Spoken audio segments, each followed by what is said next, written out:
ఆత్మహత్య చేసుకోవడం సరైనదా కాదానని ప్రశ్న. ఎవరు తన ప్రాణం కంటే సమాజం చెప్పే అభిప్రాయమే గొప్పది, సమాజం ఇచ్చే సర్టిఫికెటే గొప్పదని, రేపు నా ప్రభావం ఏమవుతుందో, నా ముఖ విలువ ఏమవుతుందోనని భయం ఉన్నవాళ్ళు ఆత్మహత్య చేసుకుంటారు. ఎక్కడో చాలా తక్కువగా ఇక్కడ మనసు తెరిచి ఎవరినైనా ప్రేమించి వాళ్ళు మరొకరికి దగ్గరైతే, లేదంటే కలిసి తిరుగుతుంటే చూసి తట్టుకోలేక ఆత్మహత్యలు చేసుకునే వాళ్ళు ఉన్నారు. మరికొంతమంది అప్పుల పాలై ఆత్మహత్యలు చేసుకుంటారు. ఆరోగ్య సమస్యలకు కూడా, కానీ చాలా తక్కువగా. 90% జనాలు సమాజంలో విలువ తగ్గిపోతుందని బాధపడి ఆత్మహత్య చేసుకోవడం ఎక్కువ. ఒక 5% రోగాలు, మరో 2% ప్రేమ, తరువాత అప్పుల పాలై ఆత్మహత్యలు చేసుకుంటారు.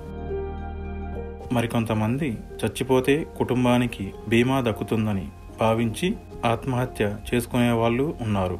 విద్యార్థులు పరీక్షల్లో తప్పడమో, మార్కులు తక్కువ వస్తే ఆత్మహత్యలకు పాల్పడడం, అది కూడా సమాజం ప్రభావంతోనే.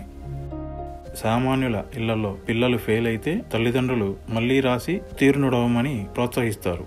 ఏమీ కాదు, మేమంతా తోడుగా ఉంటామని. కానీ కొంతమంది ఇళ్లల్లో అటువంటి పరిస్థితి ఉండదు, ఇంటికే రావద్దని అంటారు. అటువంటి వాళ్ళు ఆత్మహత్య చేసుకుంటారు.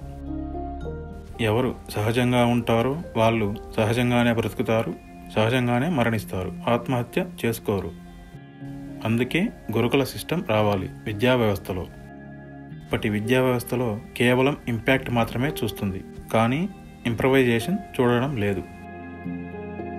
గురుకులంలో పెరిగిన పిల్లలు ఎంతో దృఢంగా ఉంటారు. నేను యువతకు చెప్పేది, దేహాన్ని బాగా ఉంచుకోండి, మంచి ఆహారం తినండి, సంతోషం. జిమ్ముకి వెళ్ళి దేహదారుఢ్యం పెంచండి, సంతోషం. మెదడు పదును కూడా పెంచుకోండి. ఎలాగంటే ధ్యానంతో. ఇవన్నీ నేర్చుకోండి, అది కూడా ఒక చదువే.